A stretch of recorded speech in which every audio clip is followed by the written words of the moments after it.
어머니, 김치 조금 담갔어요. 입에 맞으실지 모르겠네요. 어머, 고맙다. 바쁜데 이렇게 챙겨주고. 들어와서 차 한잔 하고 가라.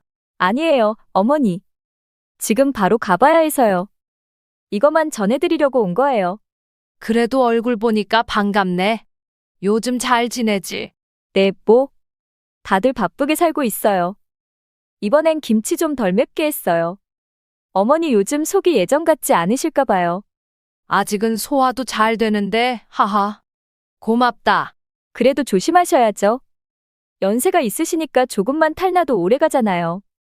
이번엔 냉장고에 꼭 넣어두세요. 지난번엔 좀 상했더라고요. 그랬나? 나는 잘 넣어뒀다고 생각했는데. 기억이 가물가물하신 것 같아요. 요즘은 알람 맞춰두시거나 메모해두시는 게 좋을 것 같아요. 내가 그렇게 나이 든 건가? 에이, 그런 말씀 마세요. 그냥 요즘 다들 그러더라고요. 아, 엄마한테 연락 왔네요. 그 시계 새로 산 거니? 예쁘다. 아, 이거요? 엄마가 생일 선물로 사주셨어요. 이번 주말에 엄마 생신이라 호텔에서 식사 모임 있거든요. 그래? 나도 갈까? 어머, 어머니.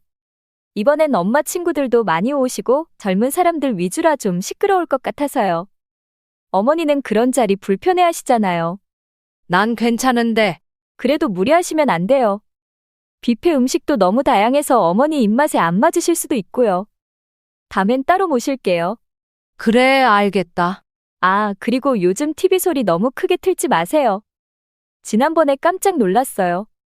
이웃한테 민원 들어올까 걱정돼서요. 그날은 귀가 좀 먹먹해서. 일부러 그런 건 아니야. 알죠? 요즘은 워낙 예민하니까요. 아, 엄마 또 문자 왔네. 이만 가볼게요. 호텔 라운지에서 만나기로 했거든요.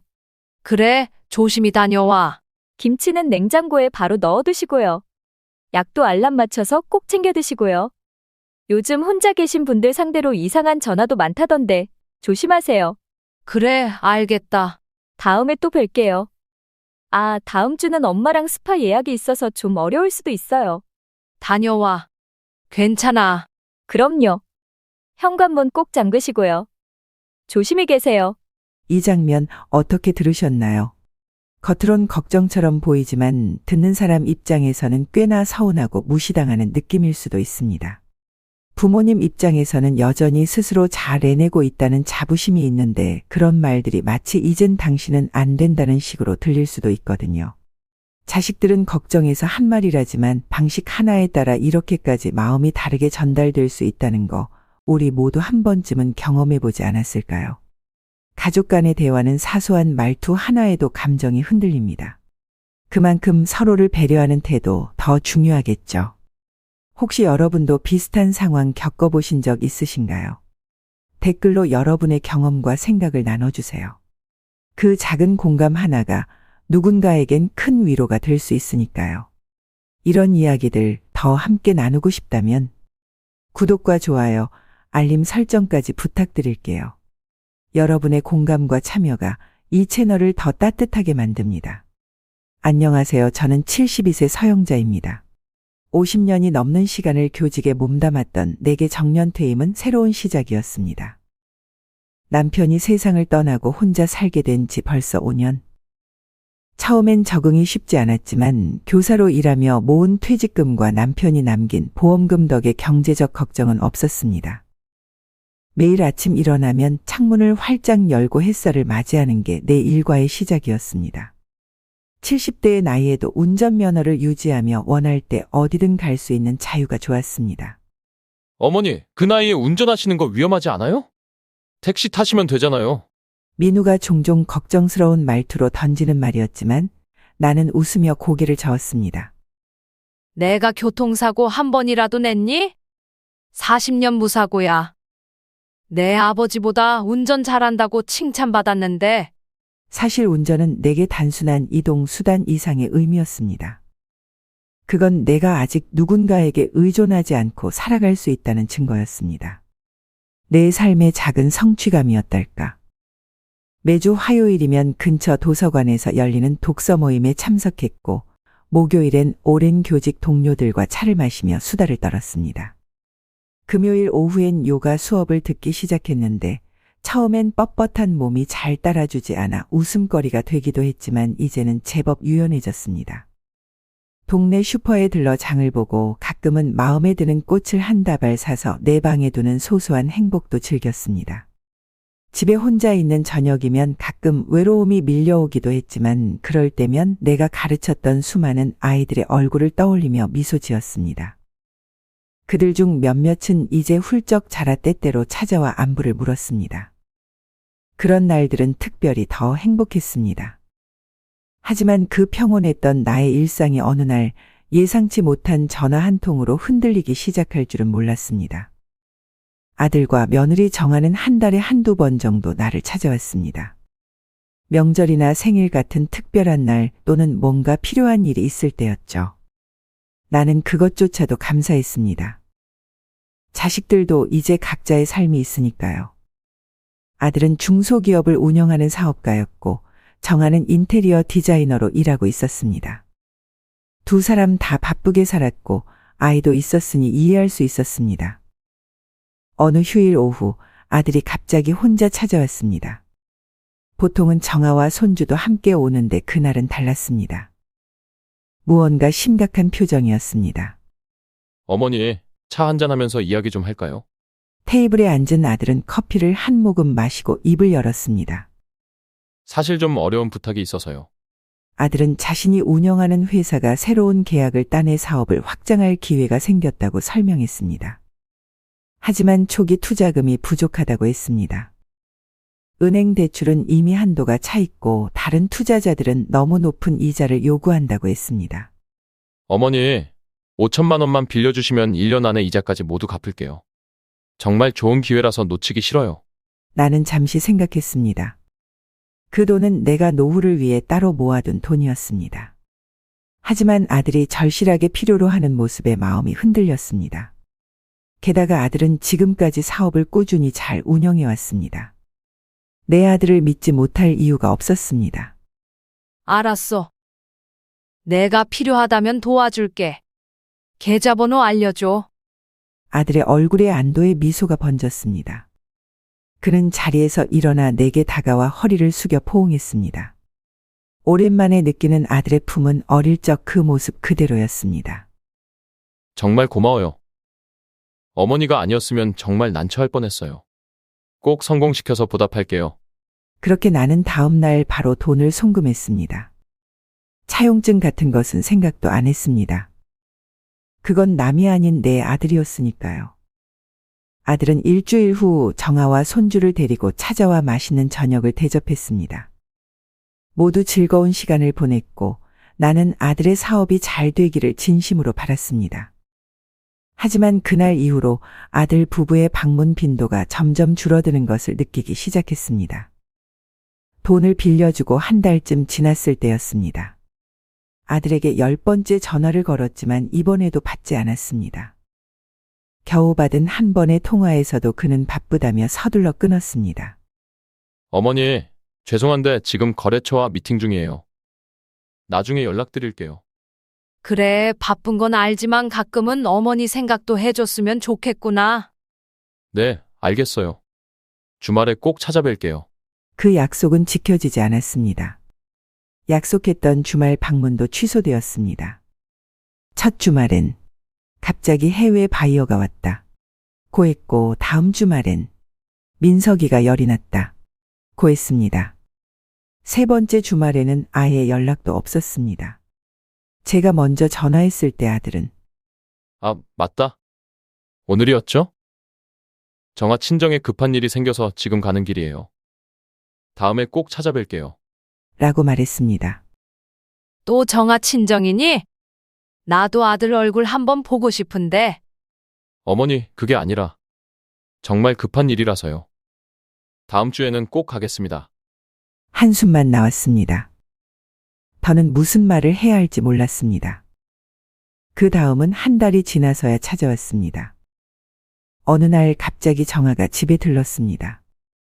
반가운 마음에 부엌으로 달려가 차를 준비하려는데 정아는 현관에서 나가려는 듯 서 있었습니다. 어머니, 오래 못 있어요. 이거 드리고 가려고요. 제가 담근 김치예요. 정아야, 차라도 한 잔 마시고 가지 그러니? 오랜만에 보는데. 죄송해요, 어머니. 다음에 시간 넉넉할 때 올게요. 플라스틱 통 하나를 건네는 정아의 손목에는 새 명품 시계가 반짝였습니다. 김치를 받아들고 감사 인사를 건네려는데 정아의 전화가 울렸습니다. 네, 지금 가고 있어요. 예약 시간 맞출 수 있을 것 같아요. 호텔 뷔페 자리 잡아놨다고요? 좋네요. 아빠도 좋아하시겠다. 통화를 마친 정아는 어색하게 웃으며 서둘러 인사를 했습니다. 어머니, 죄송한데 친정 부모님 결혼 기념일이라 같이 식사하기로 했어요. 다음에 시간 날 때 남편 편이랑 같이 올게요. 결혼 기념일이라면?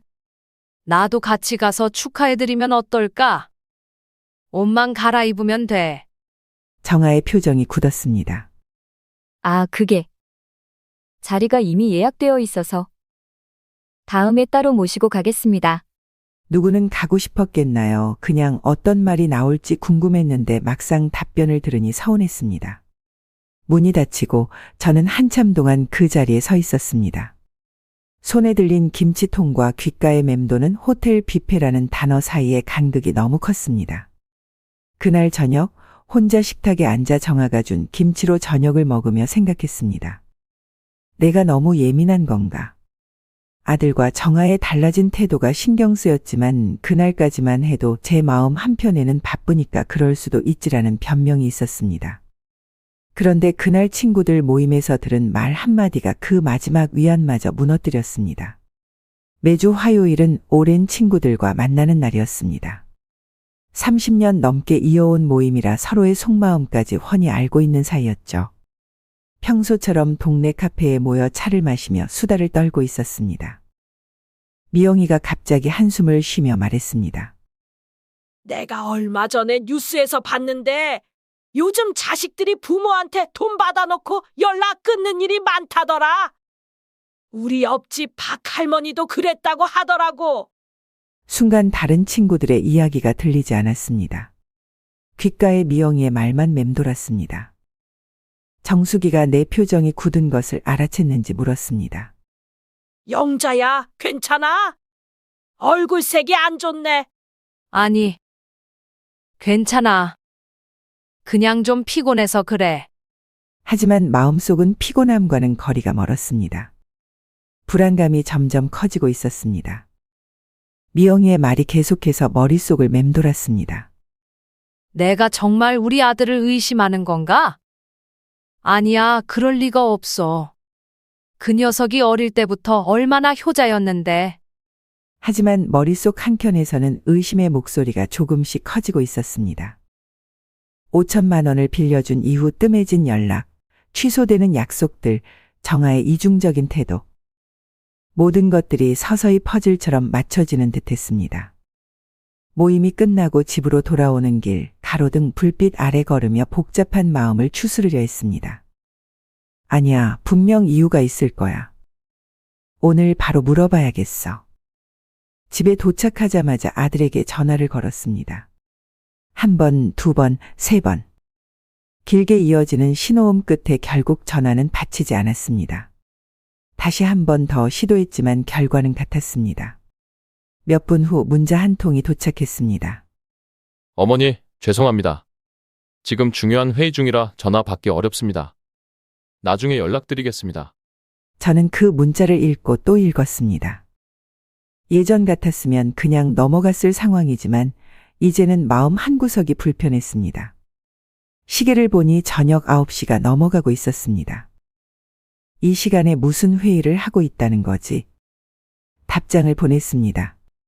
중요한 얘기가 있어. 회의 끝나면 꼭 전화해줘. 하지만 그날 밤 아들의 전화는 오지 않았습니다. 밤새 뒤척이며 생각했습니다. 내가 너무 예민한 건가? 아니면 정말로 무슨 일이 있는 건가? 마침내 새벽녘에 결심했습니다. 내일은 직접 아들 회사에 찾아가 보기로요. 그동안 한 번도 불쑥 찾아간 적은 없었지만 이제는 궁금함을 참을 수 없었습니다. 다음 날 아침 서둘러 준비를 마치고 아들 회사가 있는 강남으로 향했습니다. 지하철을 타고 가는 내내 불안한 마음이 가라앉지 않았습니다. 혹시 회사에 문제가 생겼다면? 그래서 돈을 빌린 건가? 그런데 왜 솔직하게 말하지 않는 거지? 회사 건물에 도착해 엘리베이터를 타고 올라갔습니다. 아들 회사 문 앞에 서자 잠시 망설였습니다. 정말 들어가도 될까? 그때 문이 열리며 직원으로 보이는 젊은 여성이 나왔습니다. 안녕하세요. 혹시 사장님 찾으세요? 네, 제가 사장님 어머니인데요. 지금 계신가요? 그녀의 표정이 살짝 당황한 듯 했습니다. 사장님은 지금 안 계세요. 오전에 중요한 미팅이 있다고 나가셨어요. 혹시 언제 돌아오시는지 아세요? 글쎄요. 정확히는 모르겠네요. 하지만 오늘 오후에는 회사에 안 계실 거라고 하셨어요. 발걸음을 돌리는데 문득 궁금한 것이 있어 다시 물었습니다. 그런데 어제 저녁에도 회의가 있었나요? 직원은 더욱 당황한 표정으로 말했습니다. 어제요? 아니요. 어제는 사장님이 일찍 퇴근하셨어요. 장인어른 생신이라고. 어제 밤 아들이 보낸 문자가 떠올랐습니다. 지금 중요한 회의 중이라 전화 받기 어렵습니다. 그것은 거짓말이었습니다. 아들은 정아의 아버지 생신 자리에 있었던 겁니다. 그리고 저에게는 말하지 않았습니다. 회사 건물을 나오면서 눈물이 흘렀습니다. 더 이상 변명할 여지가 없었습니다. 아들과 정아는 분명 저를 의도적으로 멀리하고 있었습니다. 그리고 그것은 제가 5천만 원을 빌려준 후부터 시작된 일이었습니다. 아들 회사에서 돌아온 후 집에만 있기가 답답했습니다.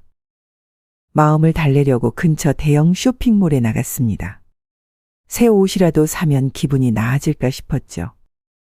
백화점 2층을 둘러보다가 문득 귀에 익은 웃음소리가 들렸습니다. 반사적으로 고개를 돌렸습니다. 그 순간 제 눈앞에 펼쳐진 광경은 마치 영화의 한 장면 같았습니다. 럭셔리 브랜드 매장 앞에 아들과 정아 그리고 정아의 부모님이 함께 서 있었습니다. 정아의 어머니가 비싼 핸드백을 들고 환하게 웃고 있었고 아들은 카드를 건네며 무언가 말하고 있었습니다. 민석이는 할아버지 손을 잡고 있었죠. 순간 숨이 멎는 것 같았습니다. 어제 밤 중요한 회의가 있다던 아들이, 오늘 오전 중요한 미팅이 있다던 아들이, 그토록 바빠서 저를 만날 시간이 없다던 아들이 여기서 정아의 부모님과 쇼핑을 즐기고 있었습니다. 다리가 떨렸지만 천천히 그들에게 다가갔습니다. 아들아, 제 목소리에 네 사람 모두 깜짝 놀란 듯 돌아봤습니다. 아들의 얼굴이 순식간에 창백해졌습니다. 정아는 들고 있던 쇼핑백을 황급히 내려놓았습니다. 어머니? 여기서 뭐 하세요? 제 목소리는 의외로 차분했습니다. 쇼핑하러 왔지. 너희들은? 아들과 정아가 서로 눈빛을 교환했습니다. 그들의 당황한 표정이 모든 것을 말해주고 있었습니다. 저희는 방금 막 들어왔어요. 아들이 어색하게 웃으며 말했습니다. 정아가 재빨리 거들었습니다. 네, 급하게 물건 하나만 사려고 했어요. 아버지 선물요. 정아의 어머니는 가방을 등 뒤로 숨기며 어색하게 인사했습니다. 아이고, 사부! 오랜만이네요. 쇼핑백 여러 개가 그들 발치에 놓여 있었습니다. 명품 로고가 선명한 백화점 쇼핑백들이었습니다. 막 들어왔다는 말이 거짓임을 한눈에 알 수 있었습니다. 물건 하나만 사려고 했는데 쇼핑백이 많네. 잠시 어색한 침묵이 흘렀습니다. 아들이 말을 더듬으며 변명했습니다. 아, 이건 장인어른 생신 선물 고르다가. 저기, 어머니는 어떻게 여기 오셨어요? 제 시선이 정아의 부모님으로 향했습니다. 정아의 아버지는 저와 눈을 마주치지 못하고 시선을 돌렸습니다. 정아의 어머니는 당황한 듯 핸드백을 만지작거리고 있었습니다. 어제 장인어른 생신이었나 보네? 회의 중이라고 했던 것 같은데. 아들의 표정이 굳었습니다. 그제서야 그가 어제 보낸 문자가 거짓이었음을 제가 알고 있다는 것을 깨달은 듯했습니다. 어머니, 그게 설명할 수 있어요. 설명 안 해도 다 보이는구나. 억지로 미소를 지으며 정아의 부모님께 인사했습니다. 즐거운 쇼핑하세요. 저는 이만 가볼게요. 돌아서는데 아들이 제 팔을 잡았습니다. 어머니, 오해하지 마세요. 저희가 다음에 어머니도 모시고 식사해요. 제 눈에서 눈물이 흘러내릴 것 같아 고개를 돌렸습니다. 됐다. 바쁜데 방해했네. 즐겁게 쇼핑해. 백화점을 나오는 발걸음이 무거웠습니다. 귓가에는 아들의 변명과 정아의 어색한 웃음소리가 맴돌았습니다. 엘리베이터를 타고 내려오면서 제 얼굴이 거울에 비쳤습니다. 눈물로 얼룩진 화장, 슬픔으로 일그러진 표정. 그 모습을 보며 문득 깨달았습니다. 더 이상 자존심을 구기며 아들 부부의 사랑을 구걸하고 싶지 않았습니다. 아들과 정아의 부모님을 쇼핑몰에서 마주친 일은 제게 큰 상처였지만 그것은 시작에 불과했습니다. 그 일이 있고 일주일 정도 지났을 때였습니다. 평소처럼 차를 운전해 마트에 장을 보러 가던 중이었습니다. 신호등 앞에서 정차한 채 초록불을 기다리고 있었죠. 그때였습니다. 갑자기 쾅 하는 소리와 함께 차 전체가 크게 흔들렸습니다. 뒤에서 누군가가 제 차를 들이받은 겁니다. 충격으로 제 몸이 앞으로 튕겨나갔다가 다시 시트에 세게 부딪혔습니다. 순간 정신이 아득해졌습니다. 누군가 차 창문을 두드리며 소리쳤습니다. 겨우 정신을 차리고 보니 뒷차 운전자였습니다. 젊은 남성이 걱정스러운 얼굴로 제게 말을 걸고 있었습니다. 죄송합니다. 제가 잠깐 휴대폰을 보다가 정말 죄송합니다. 다치신 데는 없으세요? 그제서야 제 몸 상태를 확인했습니다. 다행히 피가 나거나 뼈가 부러진 것 같지는 않았습니다. 하지만 목과 허리에 날카로운 통증이 느껴졌습니다. 목이랑 허리가 아픈 것 같네요. 이러면 안 되는데 바로 병원에 가보시는 게 좋겠습니다. 제가 모시고 갈게요. 그렇게 해서 근처 종합병원 응급실로 향했습니다. 가는 길에 아들에게 전화를 걸었습니다. 손이 떨려 번호를 누르기도 힘들었습니다. 아들은 전화를 받자마자 바쁜 목소리로 말했습니다. 어머니, 지금 중요한 업무 미팅 중인데요. 내가 교통사고가 났어. 지금 병원에 가는 중이야. 잠시 침묵이 흘렀습니다. 사고요? 크게 다치셨어요? 크게 다친 건 아닌데 목이랑 허리가 많이 아파. 알겠어요. 근데 지금 정말 중요한 미팅이라서 끝나는 대로 갈게요. 병원에 도착해서 응급실에서 진료를 받았습니다.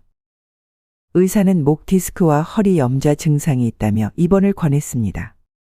단독 병실이 없어 사인실에 배정받았습니다. 간호사가 병동으로 이동하는 동안 제 곁에는 사고를 낸 젊은 운전자만 있었습니다. 그는 입원 수속과 보험 처리를 모두 도와주었죠. 시간이 흘러 저녁이 되었지만 아들은 오지 않았습니다.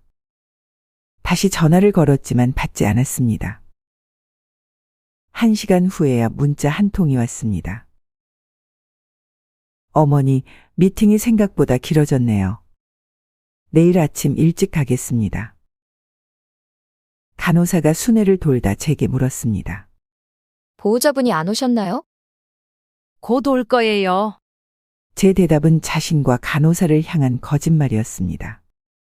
그렇게 하루가 지나고 이틀이 지나도 아들은 나타나지 않았습니다.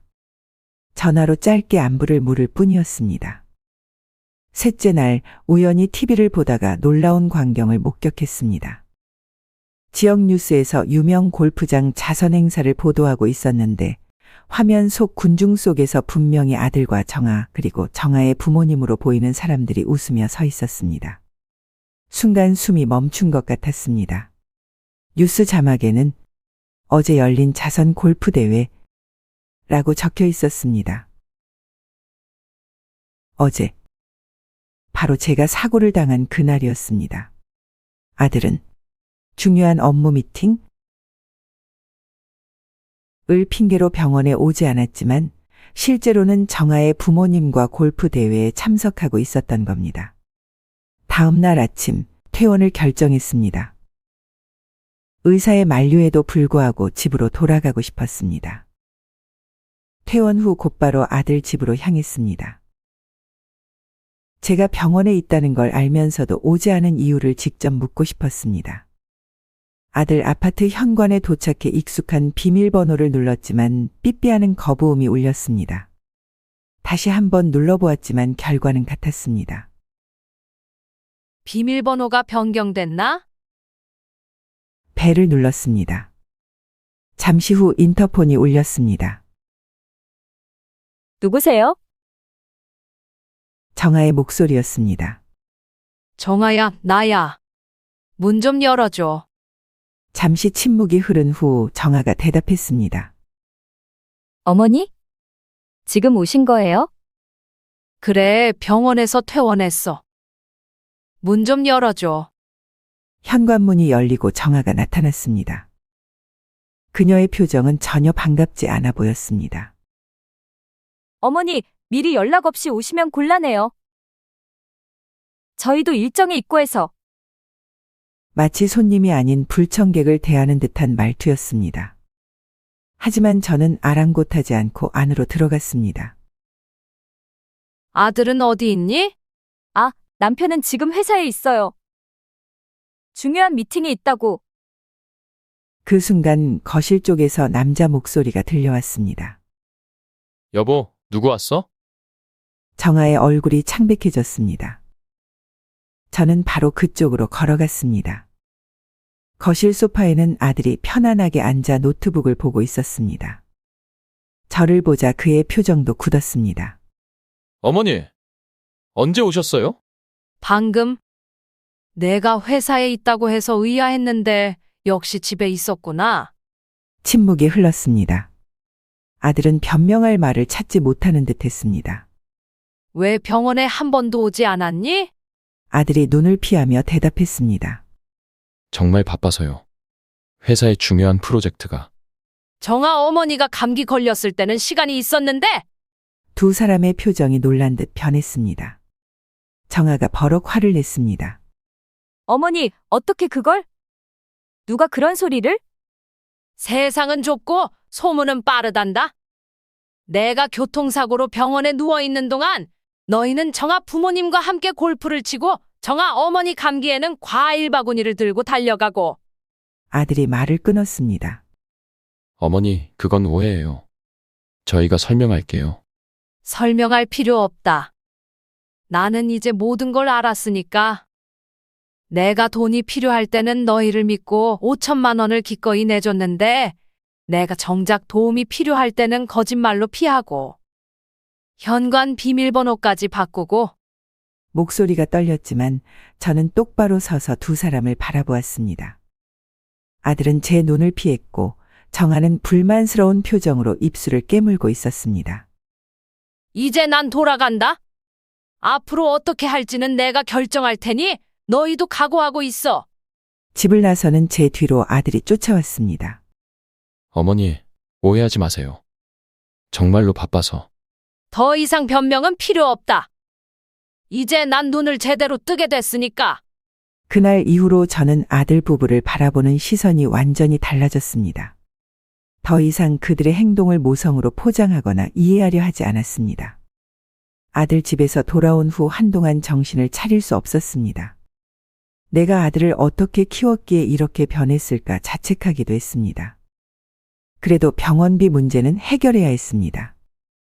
교통사고 보험 처리가 끝나기 전에 우선 제 통장에서 입원비와 치료비를 먼저 냈습니다. 생각보다 비용이 많이 나와서 노후를 위해 따로 모아둔 통장에서 돈을 꺼내야 했습니다. 며칠 후 아들에게 전화가 왔습니다. 몸은 괜찮은지 묻는 형식적인 안부였습니다. 저는 담담하게 대답했습니다. 병원비가 생각보다 많이 나와서 저축해둔 돈을 좀 썼어. 아들은 무심하게 대답했습니다. 엄마 통장에 돈 많잖아요. 그 무심한 한마디에 가슴이 철렁 내려앉았습니다. 제가 어떻게 평생을 절약하며 모아온 돈인데 그렇게 쉽게 말할 수 있을까요? 문득 화가 치밀어 올랐습니다. 그래? 내 통장에 돈이 많다고? 네가 그걸 어떻게 알아? 그건 그렇고 내가 사업한다고 빌려간 5천만 원은 안 갚니? 잠시 침묵이 흘렀습니다. 그리고 아들의 대답은 저를 완전히 충격에 빠뜨렸습니다. 그건 엄마가 우리 줬다고 생각했는데요. 분명히 한 달 전에 사업 확장을 위해 나중에 갚겠다고 빌려간 돈이었습니다. 그것을 준 돈이라고 생각했다니 어떻게 그럴 수 있을까요? 내가 언제 줬다고 했니? 분명히 나중에 갚으라고 했잖아. 저는 그냥 엄마가 도와주신 거라 생각했어요. 정말 갚아야 하는 줄은. 말끝을 흐리는 아들의 목소리에서 거짓말이 느껴졌습니다. 그는 처음부터 그 돈을 갚을 생각이 없었던 겁니다. 제 가슴이 무너져 내렸습니다. 그럼 너희에게 빌려준 돈 모두 갚을 생각이 없었던 거니? 아니, 그게 아니라. 지금 사업이 잘 되면 당연히 나중에. 나중은 언제고? 그 나중에 내가 살아있을지 어떻게 알고? 전화기 너머로 아들의 한숨 소리가 들렸습니다. 어머니, 지금 저희도 형편이 넉넉하지 않아요. 사업 투자금도 더 필요하고. 그 순간 제 마음에 분노가 일었습니다. 병원에 입원해 있을 때는 찾아오지도 않고 정작 돈 문제가 나오니 이런 변명을 늘어놓다니. 더구나 명품 쇼핑은 할 수 있으면서 말입니다. 알았어. 그럼 이제부터 너희에게 더 이상 돈을 주지 않을 거야. 그리고 빌려준 돈은 언제 어떻게 받을지 생각해 볼게. 나도 내 노후를 위해 준비해야 하니까. 어머니, 그게 무슨 말씀이세요? 저희가 언제? 더 이상 말하고 싶지 않구나. 몸조리 잘해. 전화를 끊고 난 후 깊은 생각에 잠겼습니다. 봄비가 내리고 있었습니다. 창문에 맺힌 빗방울처럼 제 마음에도 서러움이 가득 고였습니다. 평생 아들을 위해 희생하고 아껴온 저였는데 정작 아들에게 저는 돈줄에 불과했던 겁니다. 그러던 어느 주말 오후 아들과 정아가 몇 달 만에 제 집을 방문했습니다. 갑작스러운 방문이라 의아했지만 혹시 관계 회복을 위해 온 것인가 하는 기대도 있었습니다. 차를 내오며 두 사람과 이야기를 나누고 있는데 정아의 휴대폰이 울렸습니다. 정아는 거실로 가서 전화를 받았습니다. 저는 부엌에서 과일을 씻고 있었는데 그때 정아의 목소리가 들려왔습니다. 응. 우리 아파트 리모델링 견적 알아봤어. 생각보다는 괜찮더라고. 화장실이랑 주방만 바꿀 거면 2천만 원 정도? 제 손에서 사과가 떨어졌습니다. 우리 아파트라고요. 이 집은 제가 평생 교직 생활을 하며 모은 돈으로 마련한 곳인데 어떻게 그런 말을 할 수 있을까요? 혼란스러운 마음으로 거실로 나가 정아에게 물었습니다. 정아야, 방금 전화해서 우리 아파트라고 했니? 정아는 약간 당황한 듯 했지만 이내 태연한 표정으로 대답했습니다. 네, 어머니. 그냥 친구랑 이야기하다 보니. 이 집은 내 아파트인데 왜 우리 아파트라고 하는 거니? 정아가 어색하게 웃으며 아들을 쳐다보았습니다. 아들은 말없이 시선을 피했습니다. 정아가 다시 입을 열었습니다. 어머니, 솔직히 말씀드리자면 어머니 재산도 결국 우리 것 되는 거 아닌가요? 다 가족인데. 제 귀를 의심했습니다. 방금 정아가 무슨 말을 한 건가요? 제 재산이 당연히 그들의 것이라고요. 순간 숨이 막혀왔습니다. 뭐라고? 내 재산이 너희 것이 된다고? 누가 그렇게 말했니? 정아는 아직도 당황한 기색 없이 대답했습니다. 그게 당연한 거 아닌가요? 어머니가 돌아가시면 모든 재산은 아들인 남편에게 상속되니까요. 그래서 리모델링을 미리 알아보는 게. 내가 언제 죽는다고 벌써 내 집 리모델링을 계획하는 거니? 내가 아직 살아있는데? 아들이 끼어들었습니다. 어머니, 정아가 그런 뜻으로 한 말이 아니에요. 그냥 먼 미래에. 먼 미래? 내가 죽기만을 기다리는 거니? 정아가 약간 짜증 섞인 목소리로 말했습니다. 어머니, 너무 예민하게 받아들이지 마세요. 저희도 어머니의 건강을 바라는 것이지, 어떻게 어머니가 돌아가시길 바라겠어요? 그리고 이 집이 나중에 우리 집이 될 거라는 건 사실이잖아요. 저는 차가운 분노가 밀려오는 것을 느꼈습니다. 그동안 느꼈던 모든 서운함과 배신감이 한꺼번에 치솟았습니다. 내가 죽은 후에 어떻게 될지는 아직 정해진 것 없어. 니네 것이 될 거라고 함부로 생각하지 마. 정아와 아들의 표정이 굳었습니다. 아들이 어색하게 웃으며 말했습니다. 어머니, 너무 흥분하지 마세요. 정아가 잘못 표현한 거예요. 아니, 잘못 표현한 게 아니라 너희가 평소에 그렇게 생각했던 거겠지? 내가 돈 줄이고 내 재산은 당연히 너희 것이 될 거라고. 그래서 병원에도 찾아오지 않고 나한테 김치 한 통만 던져주고 명품 쇼핑은 마음껏 한 거겠지. 침묵이 흘렀습니다. 두 사람의 표정에서 제 말이 사실임을 인정하는 듯한 기색이 역력했습니다. 정아가 먼저 자리에서 일어났습니다. 어머니, 저희가 오해를 드린 것 같네요. 다음에 다시 오겠습니다. 아들도 어색하게 일어났습니다. 어머니, 몸조리 잘하세요. 저희 이만 가볼게요. 두 사람이 나간 후 텅 빈 거실에 홀로 앉아 있으니 분노와 슬픔이 교차했습니다. 내 아들과 며느리는 이미 내 재산을 자기들 것이라 생각하고 내 생전에 이 집을 리모델링할 계획까지 세우고 있었던 겁니다. 그러던 중 제 생일이 다가왔습니다. 솔직히 아들 부부가 찾아올지 의문이었지만 그들은 의외로 방문하겠다고 연락해 왔습니다. 생일 당일 저는 아침부터 음식을 준비했습니다. 아들이 좋아하는 갈비찜, 정아가 좋아한다던 잡채, 그리고 손자 민석을 위한 치킨까지. 비록 관계가 틀어졌지만 그래도 가족이니 정성껏 대접하고 싶었습니다. 오후 2시쯤 초인종이 울렸습니다. 아들과 정아 그리고 민석이 서 있었습니다. 민석이가 먼저 달려와 제 허리를 안았습니다. 할머니, 생일 축하해요. 적어도 손자는 순수했습니다. 저는 민석의 머리를 쓰다듬으며 미소 지었습니다. 고마워, 우리 민석이. 아들과 정아는 어색하게 인사했습니다.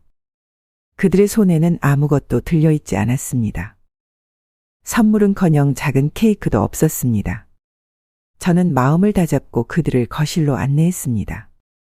음식 많이 준비했으니 많이 먹어. 아들이 머뭇거리며 말했습니다. 어머니, 저희 사실 오래 못 있어요. 민석이 학원에 데려다 줘야 해서. 정아가 거들었습니다. 네, 4시까지 데려다 줘야 해서 빨리 가봐야 해요. 지금이 겨우 2시인데 벌써 가야 한다는 말에 실망감이 밀려왔습니다. 하지만 표정 관리를 하며 대답했습니다. 그래? 그럼 얼른 밥부터 먹자. 식사 시간은 어색함 속에 흘러갔습니다. 아들과 정아는 대화를 거의 하지 않았고 민석만 할머니 음식이 맛있다며 신나게 떠들었습니다. 식사가 끝난 후 차를 마시며 잠시 이야기를 나누게 되었습니다. 요즘은 몸 괜찮으세요? 아들이 형식적으로 물었습니다. 괜찮아. 그래도 사고 후유증 때문에 운전할 때 좀 불안해. 목이 자꾸 아프고. 그 말에 정아가 갑자기 끼어들었습니다. 어머니, 그럼 면허 반납하시죠? 어르신들 사고 많이 내잖아요. 그 말에 저는 순간 말문이 막혔습니다. 어르신? 면허 반납. 제가 운전에 자신감이 좀 없다고 했을 뿐인데 마치 제가 도로 위에 위험인물인 것처럼 말하는 정아의 태도에 상처받았습니다. 난 40년 운전하면서 사고 한 번 안 냈어. 누군가의 부주의로 당한 사고일 뿐이야. 정아는 신경 쓰지 않는 듯한 태도로 말을 이었습니다. 그래도 나이가 드시면 반사신경도 떨어지고 그러니까. 아무래도 위험하잖아요.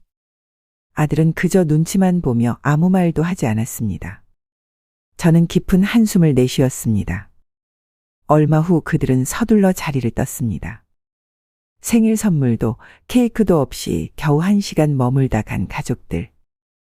문을 닫고 홀로 남겨진 거실에서 저는 텅 빈 마음을 느꼈습니다. 일주일 후 우연히 동네 마트에서 정아의 친정어머니를 만났습니다.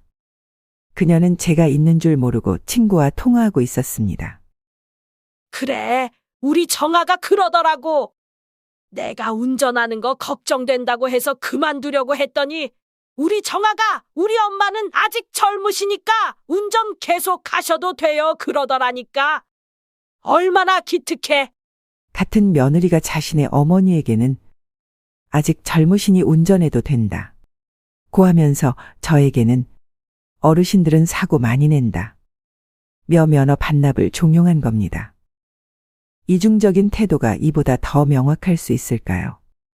제 생일이 지나고 몇 주 후 저는 오랜만에 즐거운 시간을 보냈습니다.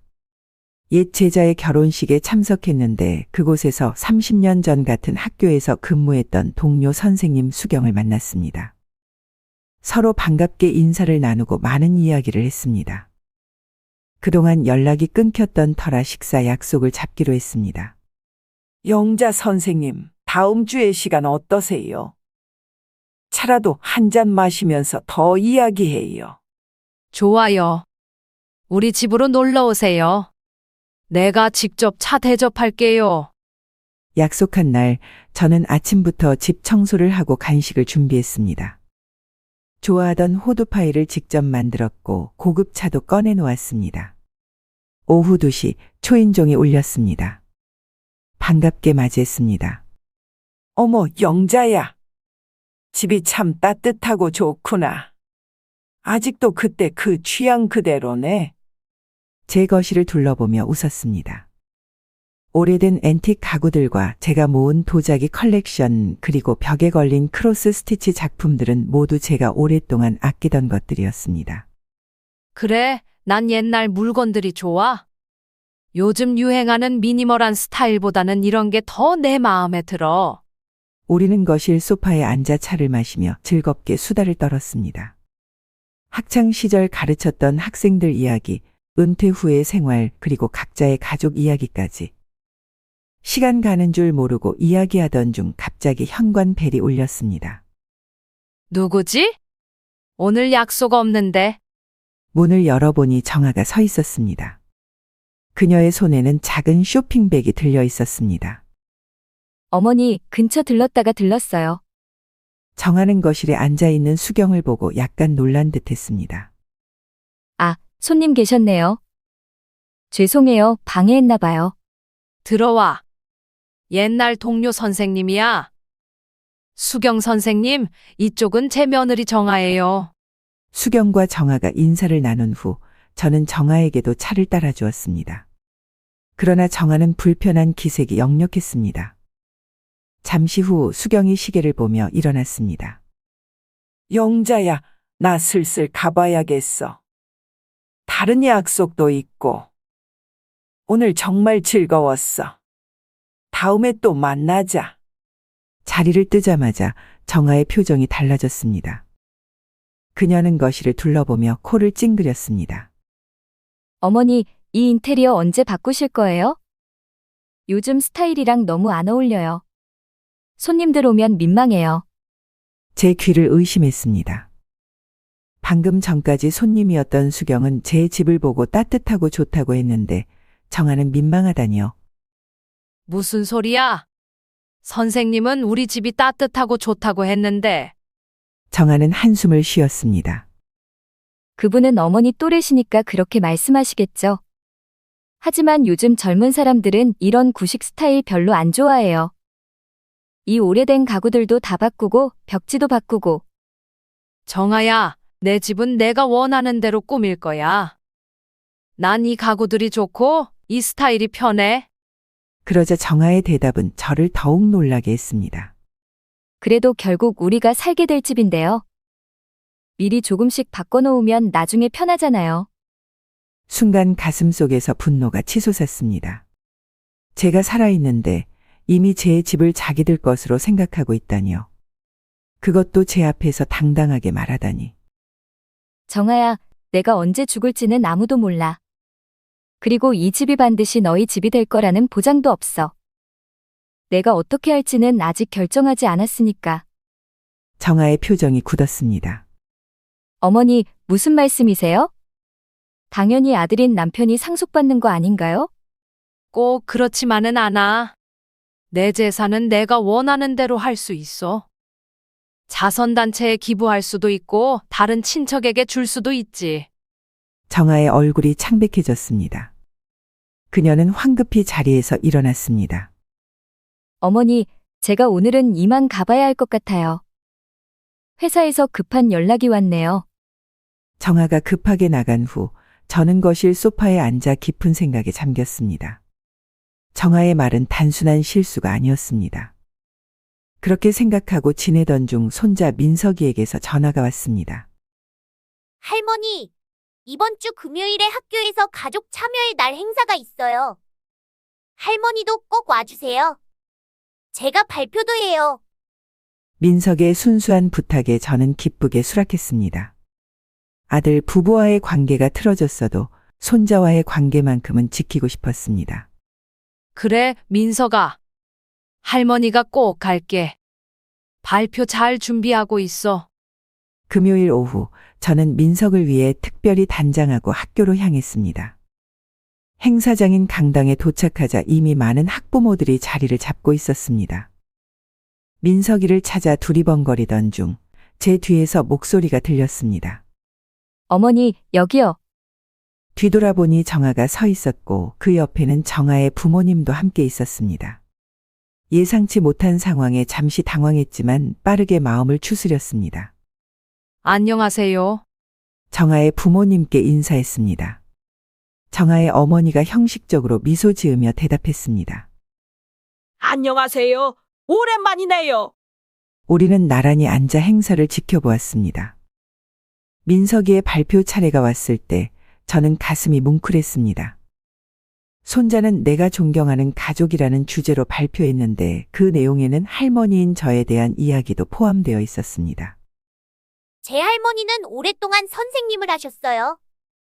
많은 아이들에게 글을 가르쳐 주셨고, 지금도 저에게 책을 많이 읽어주세요. 할머니는 제가 존경하는 분이에요. 그 말을 들으며 눈시울이 붉어졌습니다. 아들 부부가 어떻든 적어도 민석이의 마음속에는 제가 소중한 존재라는 사실이 위안이 되었습니다. 행사가 끝난 후 정아가 제안했습니다. 다 같이 저녁 식사하러 갈까요? 모두가 동의하고 근처 식당으로 향했습니다. 민석이가 기쁜 표정으로 저에게 다가왔습니다. 할머니, 제 발표 어땠어요? 정말 훌륭했어, 민석아. 할머니가 너무 자랑스러웠단다. 그때 정아가 끼어들었습니다. 민석아, 외할머니 손잡고 가자.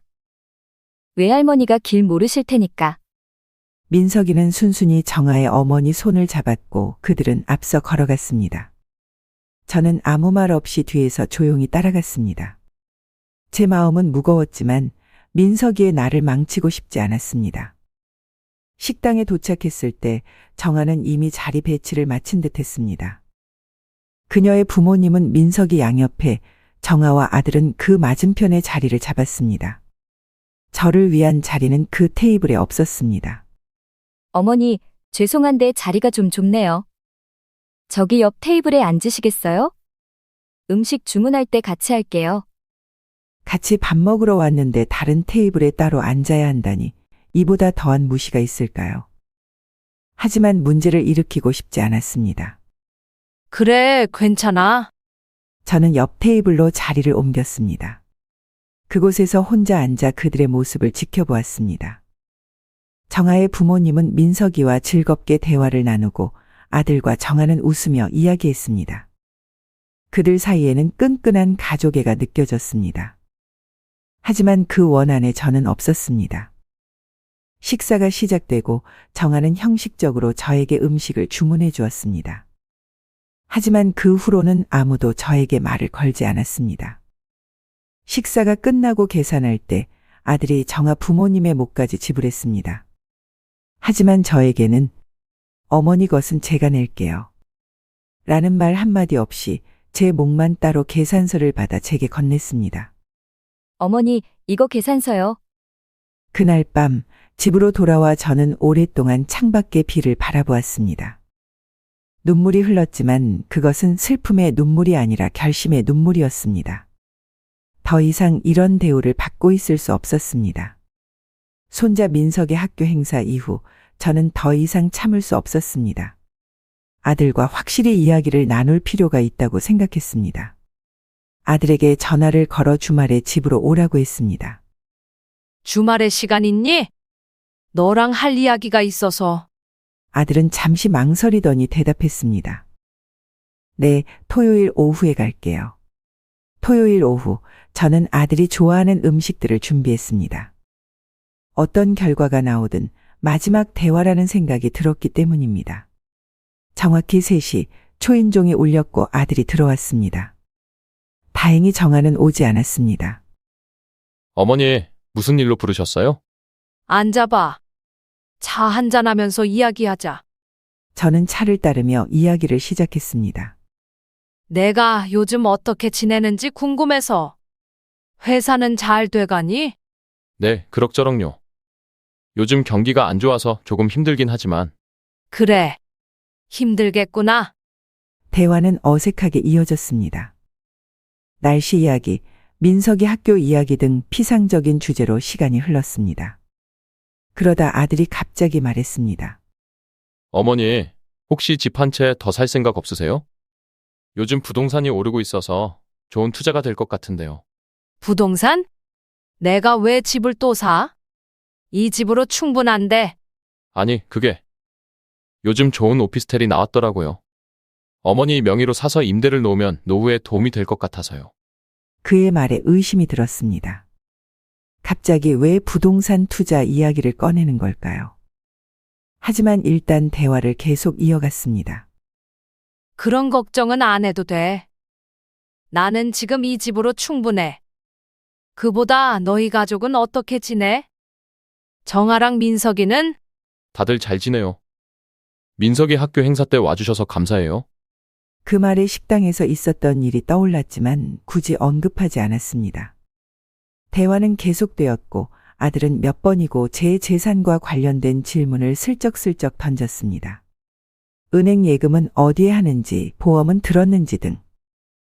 저는 대충 얼버무리며 대답했습니다. 대화가 한참 이어지던 중 아들의 휴대폰이 울렸습니다. 그런데 소리를 듣지 못했나 봅니다. 잠시만요, 어머니. 화장실 좀 다녀올게요. 아들은 휴대폰을 소파 위에 두고 화장실로 향했습니다. 그때 다시 한번 알림음이 울렸고 저는 무심코 그쪽을 바라보았습니다. 화면이 밝아지면서 문자 내용이 보였습니다. 어머니 재산 어떻게 할 거예요? 우리 집에 등기 이전해달라고 해봐요. 운전하다 사고 나서 다치기라도 하면 병원비에 다 써버릴 수도 있잖아요. 순간 숨이 멎는 것 같았습니다. 눈앞이 캄캄해졌습니다.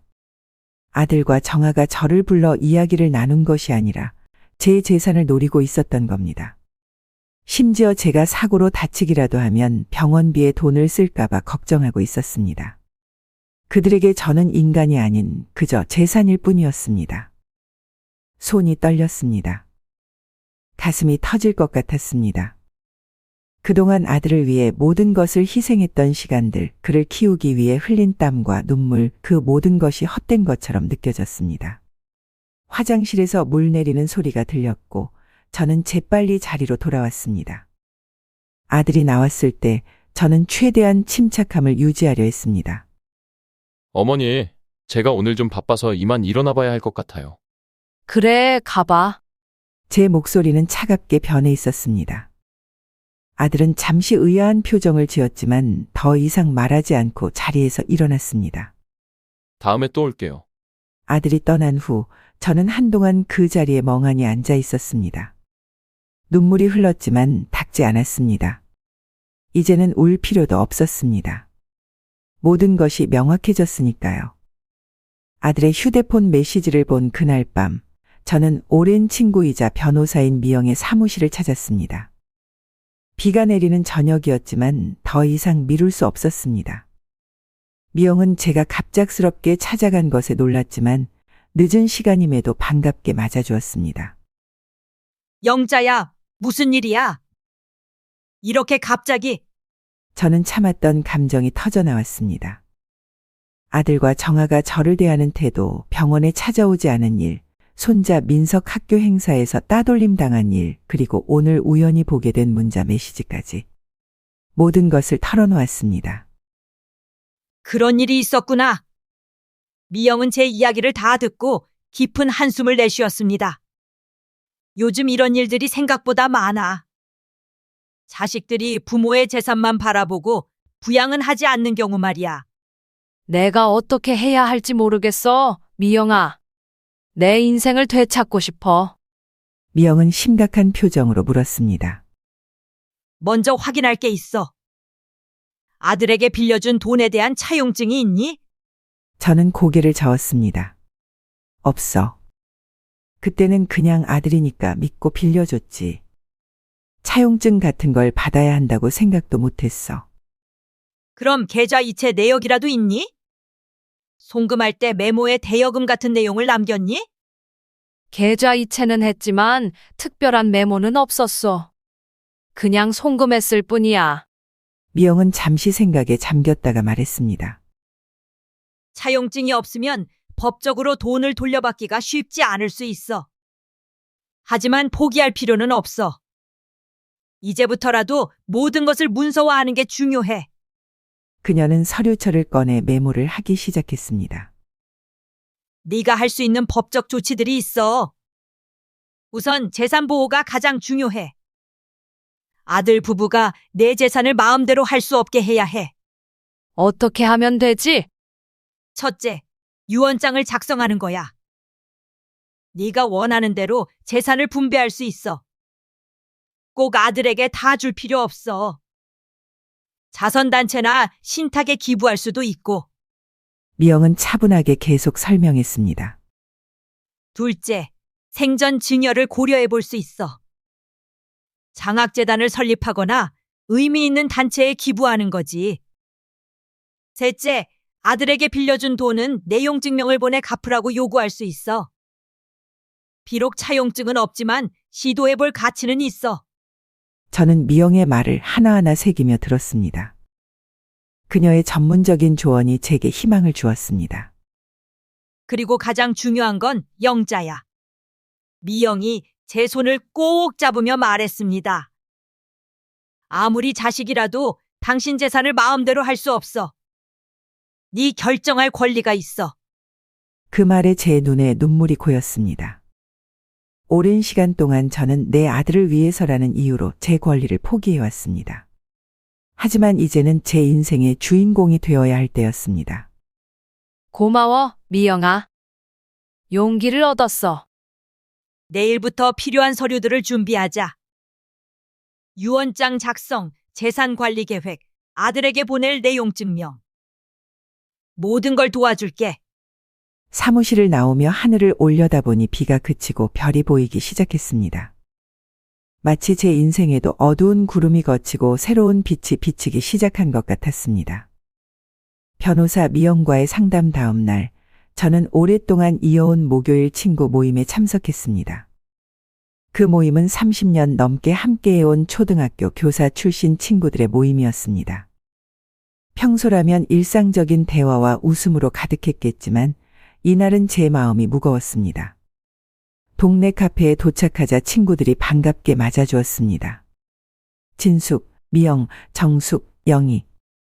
모두 저와 수십 년을 함께한 친구들이었습니다. 그들의 따뜻한 미소가 제게 위안이 되었습니다. 영자야, 얼굴이 안 좋아 보이네. 무슨 일 있어? 정숙이 걱정스러운 표정으로 물었습니다. 순간 참았던 감정이 북받쳐 올랐습니다. 그동안 아들 부부에게 당한 일들, 그리고 어제 본 문자 메시지까지. 모든 것을 털어놓았습니다. 친구들은 저희 이야기를 진지하게 들어주었습니다. 그런 일이 있었구나. 영희가 한숨을 내쉬었습니다. 요즘 세상이 많이 변했어. 자식들이 부모를 공경하기보다는 재산만 바라보는 경우가 많아졌지. 너만 그런 게 아니야, 영자야. 제 손을 잡았습니다. 사실 나도 비슷한 경험이 있어. 진숙은 자신의 이야기를 들려주었습니다. 그녀는 몇 년 전 남편과 사별하고 혼자 살게 되었는데 아들 부부가 갑자기 집에 함께 살자고 제안했다고 했습니다. 처음에는 기뻤지만 시간이 지나면서 그들이 진숙의 재산을 노리고 있다는 것을 알게 되었습니다. 내 통장 내역을 몰래 확인하고 보험 가입 여부를 캐묻고 결국 그들에게 나는 내가 모은 돈을 모두 자선단체에 기부할 생각이다라고 말했어.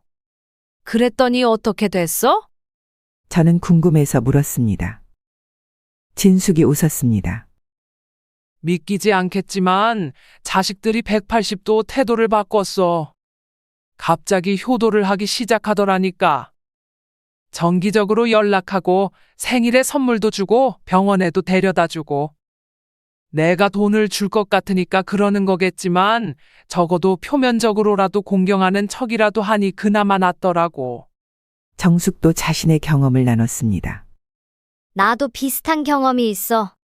큰 아들이 사업한다고 돈을 빌려갔는데 그 후로 연락이 뜸해졌지. 그래서 나는 둘째에게 모든 재산을 물려주겠다고 했어. 그랬더니 큰 아들이 부랴부랴 찾아와서 사과하더라고. 이야기를 들으며 저는 제가 혼자가 아님을 깨달았습니다. 이런 상황은 저만의 문제가 아니라 현대 사회에서 많은 노인들이 겪는 보편적인 문제였습니다. 그런데 영자야, 미영이 말했습니다. 중요한 건 돈이 아니라 내 인생이야. 자식들이 태도를 바꾸든 말든 넌 내 삶을 살아야 해. 내가 원하는 대로 재산을 쓰고 내가 원하는 사람들과 시간을 보내는 거지. 영희가 거들었습니다. 맞아. 나는 작년에 실버타운에 입주했어. 처음에는 아들이 크게 반대했지. 왜 비싼 돈 들여서 실버타운에 가냐고. 하지만 나는 내 결정을 밀어붙였어. 지금은 너무 행복해. 비슷한 또래 친구들과 매일 활동하고 여행도 다니고 인생에서 이렇게 자유로웠던 적이 없었어. 친구들의 이야기를 들으며 저는 큰 위로와 용기를 얻었습니다. 저만 이런 상황에 처한 것이 아니었고 친구들은 저마다의 방식으로 그 상황을 현명하게 극복해 나가고 있었습니다. 고마워, 모두들. 덕분에 힘이 나네. 제가 말했습니다. 이제 나도 내 인생을 되찾을 거야. 미영이 도움으로 법적인 절차도 시작했고 아들에게 빌려준 돈도 돌려받고 내 재산을 보호하기 위한 계획도 세웠어. 진숙이 환하게 웃으며 말했습니다. 그래, 영자야. 우리 나이에 인생이 끝난 게 아니야. 오히려 이제부터 시작이지. 우리 자신을 위한 시간을 가져야 할 때야. 모임을 마치고 헤어질 때 친구들은 각자 제게 따뜻한 포옹을 해주었습니다. 집으로 돌아오는 길, 저는 오랜만에 마음이 가벼워지는 것을 느꼈습니다. 저는 혼자가 아니었습니다. 비슷한 경험을 한 친구들이 있었고 그들은 각자의 방식으로 자신의 인생을 되찾아가고 있었습니다. 이제 저도 그럴 때가 되었습니다.